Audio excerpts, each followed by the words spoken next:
미국 중간선거, 아직까지도 최종 결과는 나오지 않았지만 민주당이 당초 예상보다 선전했다는 평가를 받고 있습니다.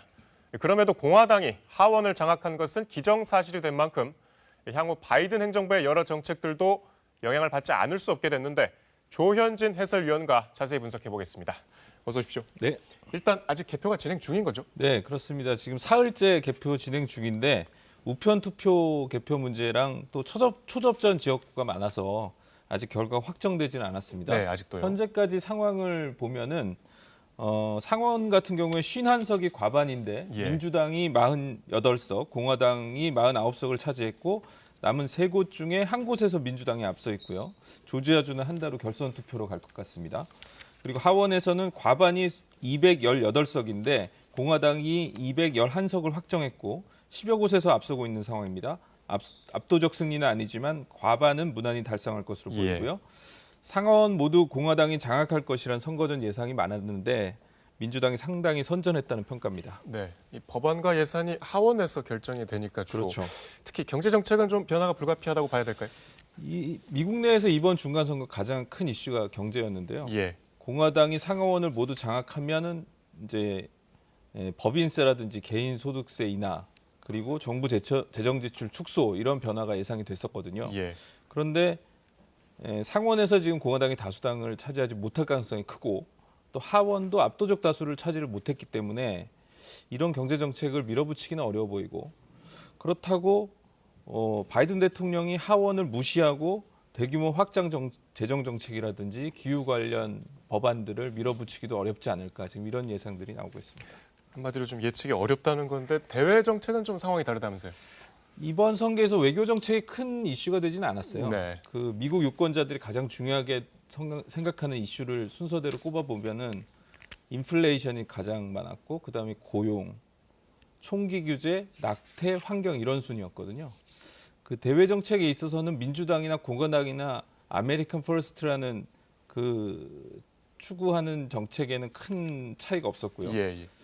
다만 이제 공화당이 바이든 행정부를 향해서 외교 정책이 너무 나약하다 이렇게 계속 비판을 해왔기 때문에 아마 더 강경한 대중국 정책을 요구할 것 같긴 합니다. 그리고 우크라이나 지원과 관련해서 공화당 입장은 지원 자체를 반대하지는 않겠다. 하지만 우리 경제도 어려운데 백지수표를 줄 수는 없다. 이게 공화당 입장이어서 하원에서 우크라이나 지원 축소 정도는 의결할 수 있지 않을까 이런 전망입니다. 이제 우리 얘기를 좀 해보죠. 이게 당장 한미 정상회담에서 북핵 문제가 현안으로 떠올랐는데 요 관련된 정책도 좀 변화가 있을까요?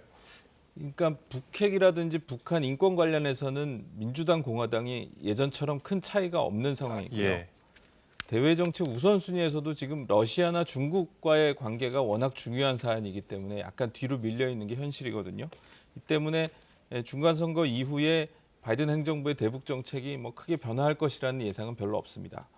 다만 이제 공화당에서는 바이든 행정부의 진지한 대북 정책이 없다 이렇게 비판을 해왔고 미 하원의 차기 외교위원장으로 유력한 마이클 맥카울이라는 공화당 의원이 있는데 이분이 바이든 대통령의 나약한 정책 때문에 북한이 대담해지고 있다 이렇게 주장을 해왔거든요.